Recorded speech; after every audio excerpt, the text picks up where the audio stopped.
할렐루야. 아멘 소리 커졌네요. 저를 모르시는 분 계신가 모르겠습니다. 저는 과거에도 늘푸른 선교 교회를 엄청 사랑했고요. 지금도 오고 싶지만 오지 못하는 그 안타까움에 늘 그리워하며 살다가 지금도 여전히 사랑하는, 그리고 앞으로도 기도와 성령 안에서 여러분을 끝까지 사랑할 구경모 목사입니다.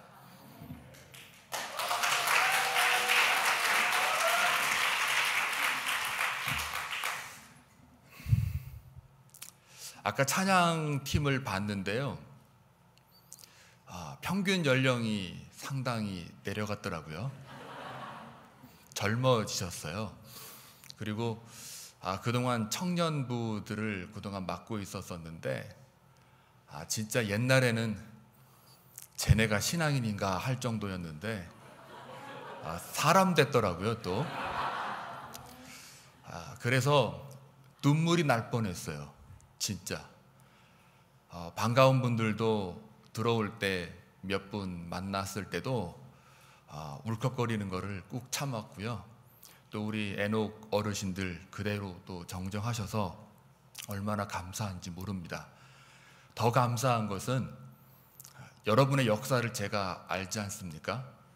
그래서 하나님이 여러분들을 너무 사랑하시고 또 늘푸른 선교교회를 지금까지 은혜 가운데 오게 하셨다라는 것을 다시 한번 확인하게 되고 믿게 됩니다. 그 과정 속에서 여러분들이 얼마나 기도하고 하나님께 부르짖었는지를 오늘 찬양하는 그 시간에 조금이나마 느끼게 되었습니다. 오히려 제가 목사지만 여러분 한 사람 한 사람에게 교회를 지켜주시고 하나님을 사랑하시고 또 이 늘푸른 선교교회가 끝까지 하나님의 교회로 남아있게 해주신 여러분의 수고와 섬김 위에 다시 한번 감사 올려드립니다. 이 말은 제가 하는 게 아니고요. 하나님이 그렇게 하라고 부탁을 했습니다. 그 포인트 한번 보시겠습니까? 파워포인트 보시면 당신의 스타일은 어떤 스타일이냐라는 얘기인데, 제목이 하나님 백성 다움이라는 것입니다. 이 다움이라는 게 기준이 무엇인지 우리 시대를 살아가면서 굉장히 판단하기가 어렵습니다. 그런데 이 다움이라는 것을 오늘 본문 마태복음 7장에서 1절부터 12절까지에 이미 여러분이 읽었던 바와 같이 그 본문에서 나타나는 그 하나님의 백성 다움이 무엇인지를 한번 찾아가 보겠습니다. 그 전에 그 스크린 보시면요, 그 당신의 소통 스타일이 무엇이냐, 문화 스타일이 무엇이냐라는 것이 나와 있는데 한번 질문해 볼게요. 이제 띄워봐 주세요. 하나씩 띄워봐 주시면 됩니다. 여러분은 대화할 때 말입니다. 대화할 때 직선적인 정도가 있어요. 저게 디그리 오브 디렉트니스라는 건데, 여러분이 대화할 때 속에 있는 말을 직선적으로 표현하는 게 편하십니까? 아니면은 좀 둘러쳐서 간접적으로 이야기하는 게 편하겠습니까? 지금 저기 보면은 독일 사람들은 직선적으로 표현을 해야 속이 시원한 사람들입니다. 그리고 여러분이 독일 사람을 만나게 되면 속에 있는 이야기를 그대로 하셔야 됩니다. 그래야 소통이 됩니다. 배고픈데 밥 먹고 싶은데 독일 사람들이 밥 먹으러 갈래? 그랬을 때 배고프시면 얼른 솔직하게 예스하고 가셔야 되는 거예요. 근데 우리 한국 사람들은 조금 체면 차린다고 아니 괜찮아요 일단 거부합니다. 그거는 독일 사람들하고 소통을 막는 결과를 가져오게 되는 것이죠. 자, 오히려 그 여러분들 가만히 보면 그 직선적인 것과 간접적인 게 있는데, 자, 나는 좀 직선적이다 혹은 간접적이다 그랬을 때 나는 독일 사람처럼 직선적이다 라는 분 손 들어봐 주실래요? 네, 이거는 옳고 그름이 없어요. 이거는 그냥 상대방의 다른 점일 뿐이에요. 자, 간접적이다. 안 들은 분은 주체성이 없는 거예요. 자, 대개가 남자들은 말입니다. 직접적이에요. 그리고 여자들이 조금 간접적이죠. 보통 남녀가 친구들이 이제 식당에 밥 먹으러 가지 않습니까? 그랬을 때 맛있는 맛집을 찾아갑니다. 그리고 먹기 전에 꼭 요 말을 하죠. 아, 나 살찌는데. 그러면 상대편이 그러죠.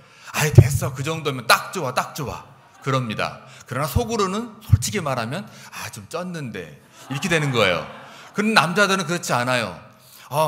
이거 먹으면 살찌는데. 그럼 남자분들은 아, 그래, 좀 더 쪘어. 그러면 이제 충격 먹는 거죠, 부인들은. 자, 이게 이제 남자와 여자들의 좀 차이점이 있는 것이죠. 자, 그 다음에 그 적절한 주제들 한번 다음 넘어가 볼래요? 그 다음 거. 여러분은 또 혹시 만약에 대화를 할 때 말입니다. 개인적인 얘기를 주로 많이 합니까? 아니면은 다른 일반적인 비개인적인 이야기를 많이 합니까? 가령 예를 들면 남자분들은 정치나 경제나 사회, 요즘 지난 그 26일 날 동성 결혼 대법원에서 합법화 결정이 났었죠. 그런 얘기를 막 합니까? 이거는 이제 비개인적인 이야기들이겠죠. 그러나 또 어떤 분들은 개인적인 이야기를 더 서운한 사람들이 많이 있습니다. 저기 그림을 보시면요, 중국 사람들은 절대로 개인적인 이야기를 하지 않습니다. 처음 만났을 때에 개인적인 이야기를 막 나누게 되면 오히려 부담스러워합니다. 그러나 오히려 미국 사람들은 개인적인 이야기를 굉장히 많이 합니다. 그래서 만나게 되면 자기의 자랑도 막 늘어놓고 또 자기의 어떤 경력도 막 이야기합니다. 우리나라 사람들이 그걸 들었을 때에 아예 어지간히 잘난 체한다, 이렇게 할 수가 있어요. 그런데 오히려 미국 사람들은 그걸 들었을 때에 아, 잘하는구나 하고 오히려 그거를 팩트로 받아들이는데, 오히려 중국 사람들은 그걸 이야기 들었을 때 오히려 거리낍니다. 왜 자꾸 저런 얘기를, 개인적인 이야기 나한테 하지? 내가 그렇게 친한가? 이렇게 되는 거죠. 자, 그 다음에 또 하나, 얼굴 표정이 있습니다. 서로가 대화할 때 어떤 사람들은 얼굴을 빵긋빵긋 표현을 잘하는 사람이 있는가 하면, 어떤 사람들은 무덤덤하게 저게 지금 무슨 생각을 하고 있는지를 알지 못하는 그런 대화를 한 사람들도 있습니다. 그리고 시선을 맞추는 사람이 있는가 하면 시선을 맞추지 않는 사람이 있고, 또 신체를 접촉을 많이 해야 되는 사람이 있고 신체 접촉을 안 하는 사람들이 있습니다. 여러분, 그 세계 도시들 가운데 푸에르토리코라고 하는 곳이 있어요. 남미 쪽이죠. 그런데 거기에 그 도시에 샌후안이라는 도시가 있습니다. 거기에서 커피숍에서 남녀 커플이 1시간 동안 대화를 하는데 얼마나 많은 횟수의 그 신체 접촉이 있는가 알아봤더니 180회가 되었습니다. 그런데 동시에 똑같이 남녀 커플이 파리에 있는 사람들을 한번 촬영을 해보았더니 110번을 합니다. 신체 접촉만. 그런데 런던에서는요, 런던에서는 몇 번 한 줄 아십니까? 이거 맞추면 설교 지금 끝낼게요. 이거 맞추면. 자, 몇 번? 네? 제로입니다. 제로. 1시간 동안 런던의 도시에 사는 커플이 신체 접촉이 얼마나 되는가를 조사를 했더니 단 한 번도 없습니다. 그렇다고 해서 우리가 뭐가 옳고 뭐가 그른다는 것을 말할 수는 없는 노릇이죠. 자, 그 다음에 어떤 사람은 대화할 때 소란스럽게 대화하는 사람이 있고, 어떤 사람은 굉장히 차분하게 대화하는 사람이 있습니다. 또 침묵이 편한 사람이 있고 침묵이 불편한 사람이 있습니다. 침묵이 편한 사람은 대개가 일본의 세계관을 가진 사람들입니다. 그리고 침묵이 불편한 사람들은 거의 미국 사람들입니다.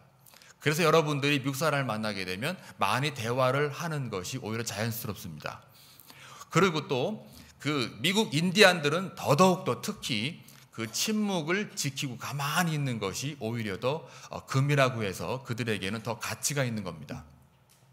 자, 무엇이 옳고 그름은 아닙니다. 다만 서로의 문화의 다양성에 의해서 소통의 어떤 방해 그 필터들이 너무 많다라는 것을 제가 말씀을 드리고 있는 거예요.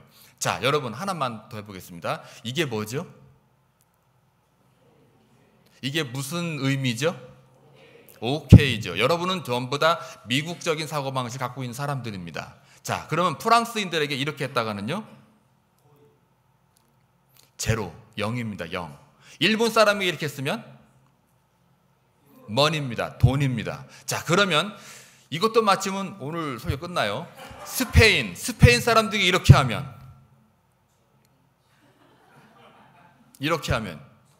여러분이 스페인 갔어요? 이렇게 했을 때 그분들은 어떻게 이해하냐면 저속한 모욕으로 이해합니다. 이겁니다. 그러니까 여러분이 가지고 있는 가치관에 대한 그 이야기들이 다른 사람에게는 비가치적으로 전달될 수가 있다라는 거죠. 여러분들이 오케이 그랬는데 스페인 사람들 들었을 때는 저게 지금 나를 욕하네? 이렇게 되는 거죠. 자, 이 자문화 중심주의라고 하는 것은 그만큼 소통에 있어서의 굉장히 방해를 하게 된다는 것이죠. 그러니까 문화라는 것은 상대적인 것이며 사람들에게 있어서 인간이 모이게 되면 그 공동체의 가치가 저절로 생기게 되는데 그 가치들은 모두가 다 그 공동체의 보호와 유지와 또 평강을 위해서 만들어지게 됩니다. 다 그것이 개인과 개인이 만나가지고 소통해서 얻어낸 결과인 것이죠. 근데 그것이 나라별로 민족별로 지역별로 다양합니다. 그래서 문화는 상대적인 것인데 이 상대성을 우리가 만약에 인정하지 않게 되면 그러면 그들과의 대화를 할 수가 없게 됩니다. 자, 하물며 오늘 제가 몇 가지를 소개해 드렸는데 늘푸른 선교교회 안에서의 이 신앙 공동체 안에서도 여러분 개개인이 전부가 다 다양합니다. 그리고 소통이 되는 사람이 있고 소통이 안 되는 사람도 있습니다. 어떤 사람은 직선적인 사람이 있고 간접적인 사람이 있고 어떤 사람은 조용한 걸 좋아하는 사람이 있고 어떤 사람은 막 라우드네스 이렇게 막 소란스럽게 이야기해야만 편한 사람이 있습니다. 또 어떤 사람은 뭔가 표정을 막 지어줘야 내 대화가 되는구나로 소통되는구나로 공감하는구나로 이해를 하게 됩니다. 자, 여기에서 우리가 얼마든지 신앙 공동체일지라도 우리는 오해할 수가 있다라는 얘기죠. 저 사람이 나를 지금 생각을 좀 부정적으로 하고 있는 건가? 내 말을 지금 무시하고 있는 건가? 이렇게 우리는 오해할 수가 있다라는 거죠. 자, 그래서 유대 공동체 안에서도 이와 같은 일이 벌어졌습니다. 그게 뭘까요? 바로 자기의라는 것이죠. 율법을 자기는 잘 지켰다라고 착각하며 살았던, 많이 아는 것이 지식이며 그 지식을 갖고 있는 것 자체가 우월감으로 살았던 그런 서기관과 바리새인들이 있었다는 것을 여러분들은 잘 알 것입니다. 자, 그들은 공동체를 유지하기 위해서 무엇을 생각해 내었느냐면 바로 비판하는 것이었습니다. 무엇으로요? 율법으로요. 그들이 알고 있는 율법을 가지고 또 자기들이 그만큼 지켜왔던 그 우월감을 가지고 다른 지키지 못하는 사람들, 심지어는 다른 이방인들에게조차 그 율법을 들이대면서 기준을 높여서 그들의 의의를 나타내었던 것이죠. 자, 그랬을 때에 그들의 방법이 주님 보시기에는 옳지 않았던 거예요. 저 공동체를 이루어가는 데 있어서의 기준과 방법은 여러 가지 문화별로 있을 수 있으나 주님이 보시기에는 유대인들이, 유대 공동체가 자신들의 공동체를 유지하기 위하여, 세워가기 위하여 저들이 썼던 방법은 비판하는 것이었어요. 오늘 1절 보니까 비판하지 말라 그러잖아요. 그런데 우리가 잘못하면 오해하는 게 뭐냐면요, 비판이라는 그 단어 속에 자꾸 어떤 철학적인 그 진리를 추구하기 위해서, 얻어내기 위해서 다양한 사람들의 생각을 모아서 시각들을 집중해가지고 공감대를 만들어서 하나의 진리를 창출해내는 것, 어떤 도구로 이해하기가 쉬운데, 여기서 말하는 비판이라는 것은 정죄하다예요.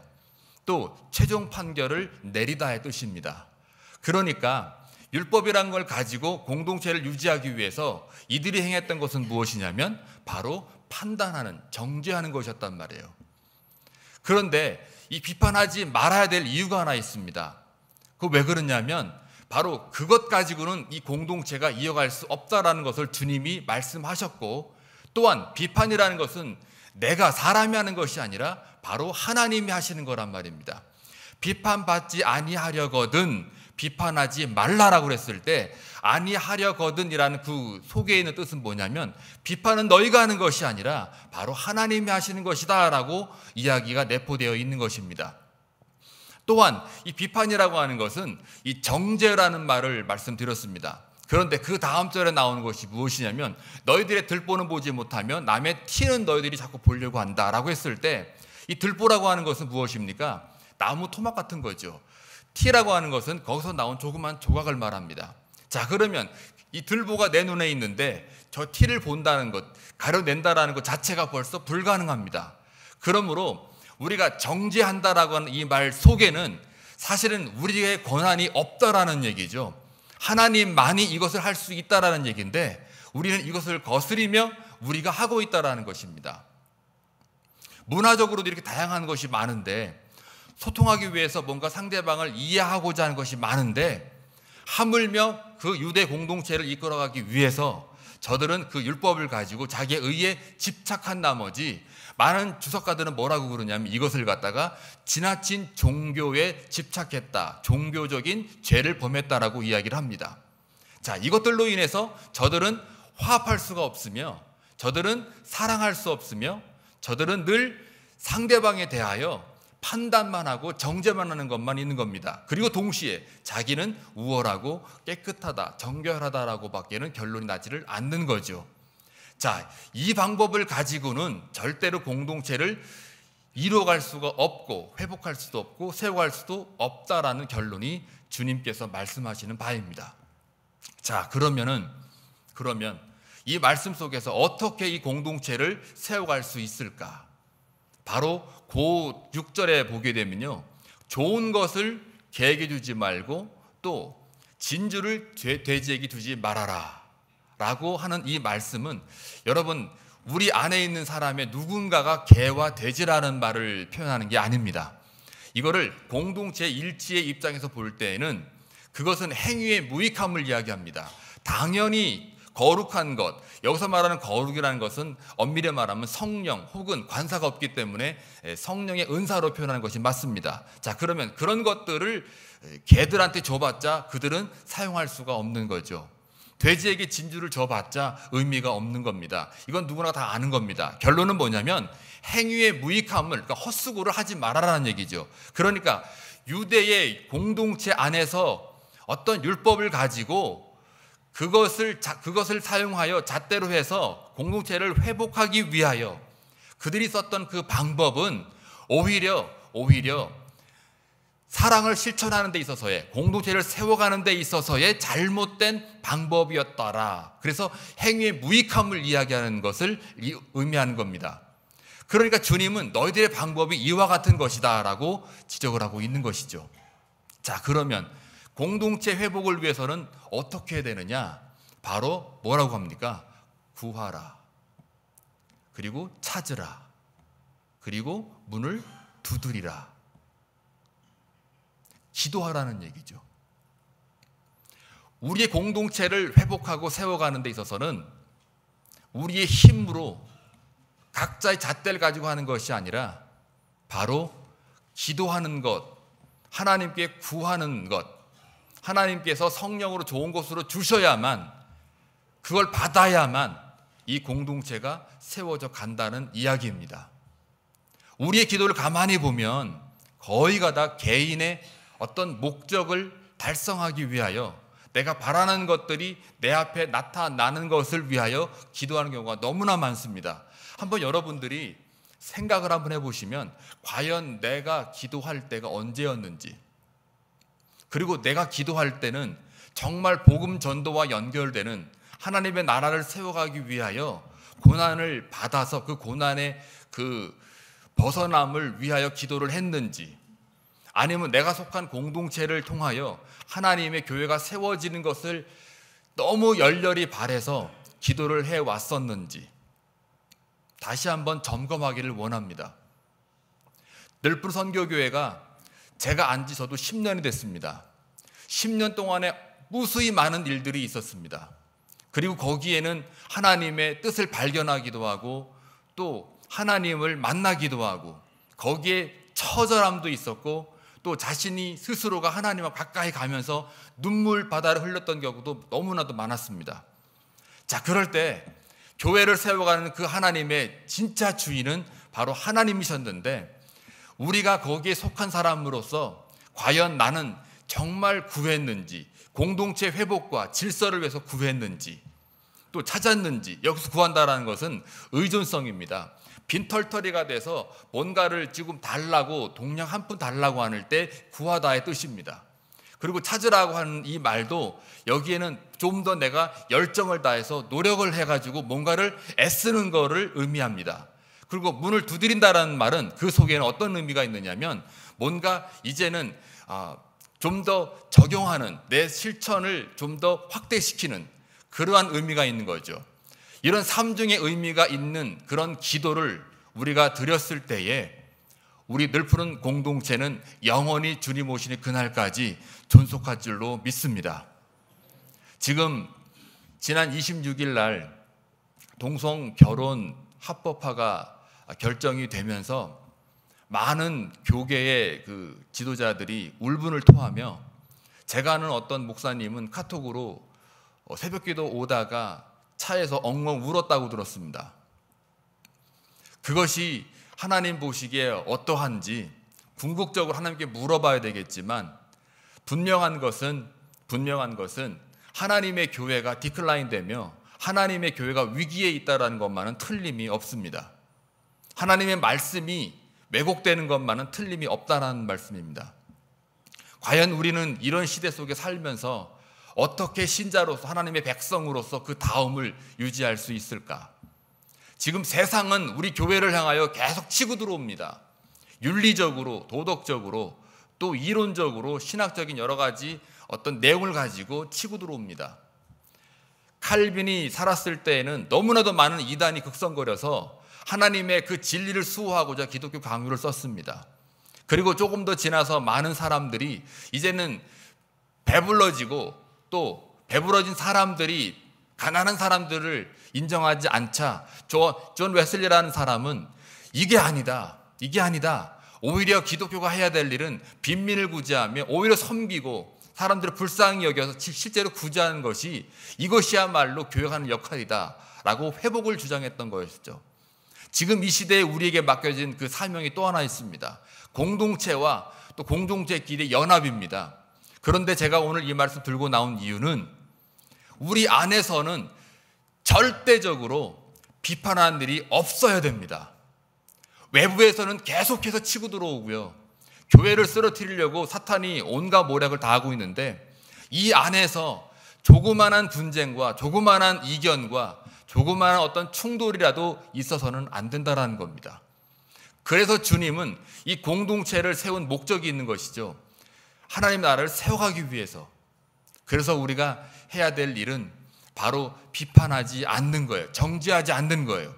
서로의 상대방을 인정하고 서로의 어떤 가치를 우리가 인식하는 겁니다.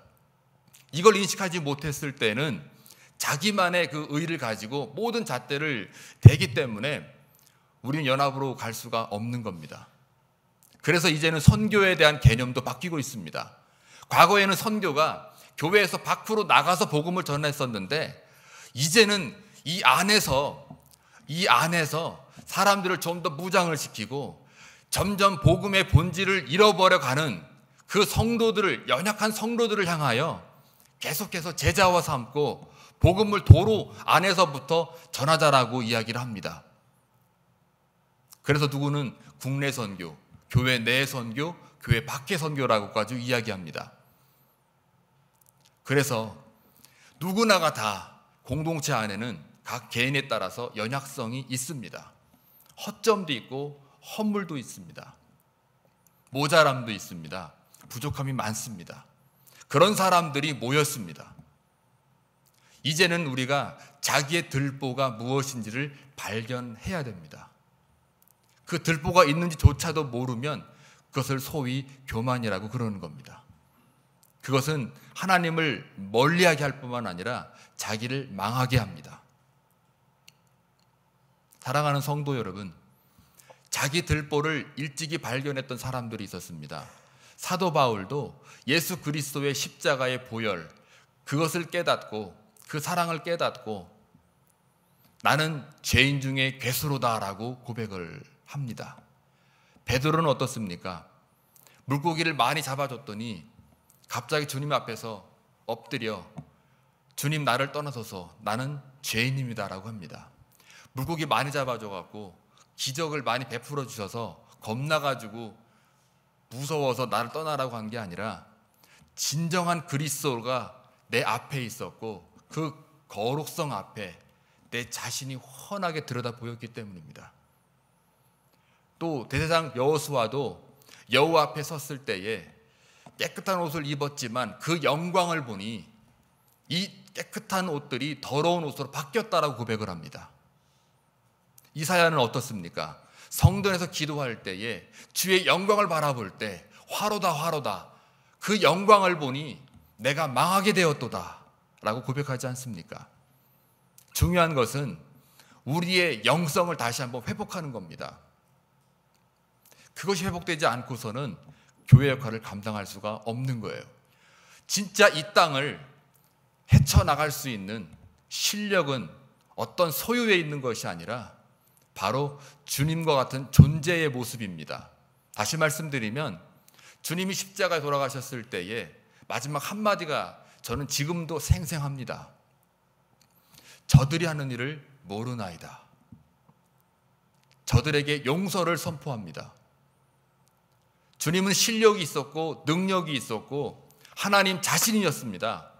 그런데도 불구하고 그 실력과 능력을 사용하지 않으시고 묵묵히 저들을 사랑으로 십자가를 지심으로 말미암아 마지막까지 저들이 하는 일 모르나이다라고 용서를 구하는 그게 바로 진짜 주님의 실력이었던 거죠. 그 실력을 우리가 마음대로 얻을 수가 없는 거예요. 그 실력을 어떻게 얻느냐고요? 바로 구하라, 찾으라, 문을 두드리라. 이렇게 주님께서 오늘 말씀을 통해서 우리에게 이야기하고 있는 겁니다. 하나님이 하셔야 되는 거예요. 하나님이 여러분의 마음을 감찰하시고 움직이셔야 되는 거예요. 적어도 우리는 바로 이것을 깨달아 남을 정죄하지 아니하며 죄라는 것은 본질적으로 죄인 것이지 어떤 죄는 좀 넘어갈 수 있고 어떤 죄는 봐줄 수 있고 어떤 죄는 절대 용납을 못하는 그런 게 아니란 말이죠. 유대 공동체 속에 이 서기관 바리새인들이 바로 다른 사람을 대할 때 그런 식으로 대했단 말입니다. 자기들이 지은 죄에 대한 관대하고 남의 죄에 대해서는 엄격했단 말입니다. 그리고 주님까지 죽입니다. 이게 바로 무서움인 거죠. 죄의 무서움인 거죠. 사랑하는 교우 여러분, 이 공동체가 세워지게 되면 여러분 교회가 어지럽거나 교회가 힘들어지게 되면 여러분 각 개인이 굉장히 괴롭고 힘든 거를 아마 잘 아실 겁니다. 공동체가 살아야 개인이 사는 겁니다. 여러분의 인생 가운데에 굉장히 어려운 일들이 있었을 겁니다.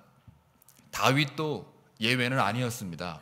얼마나 힘들고 어려웠으면 특별히 그렇게 하나님을 만나려고 기도하고 애를 썼는데도 불구하고 얼마나 응답을 못 느꼈으면 하나님 왜 나로 하여금 숨으십니까?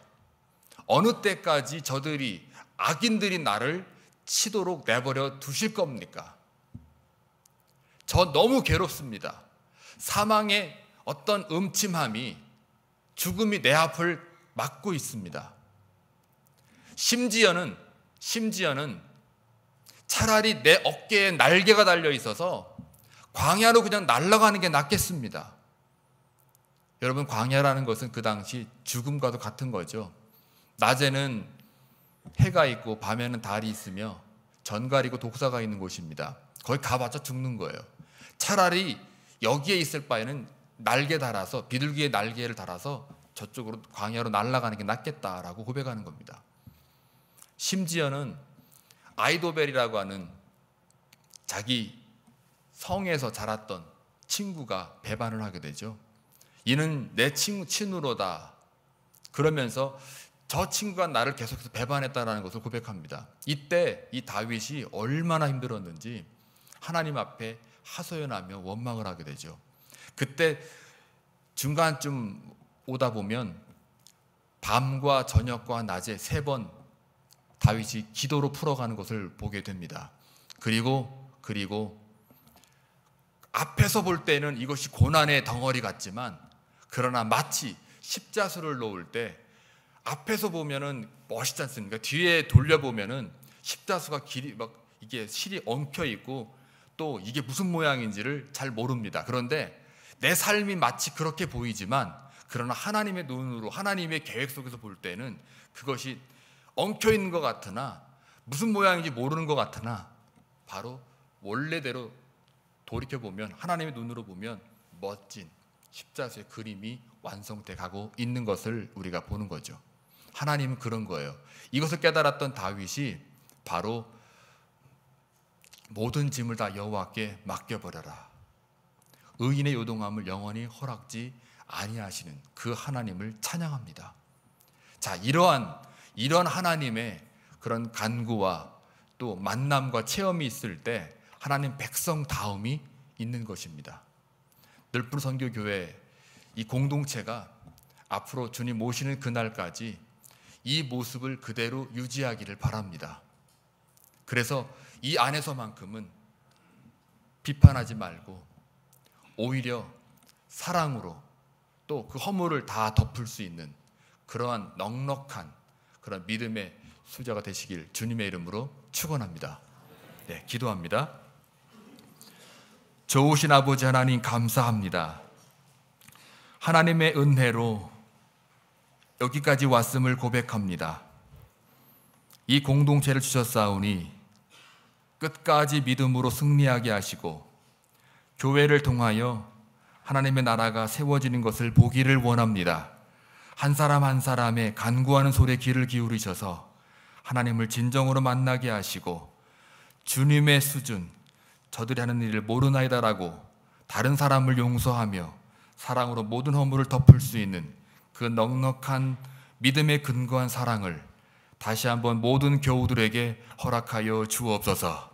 그리하여 이 어지러운 세상을 헤쳐나갈 때 하나님의 대변자가 되게 하시고 하나님의 대사가 되어 하나님의 이름을 높여드리는 귀한 교회로 거듭날 수 있도록 끝까지 눈동자로 지켜주옵소서.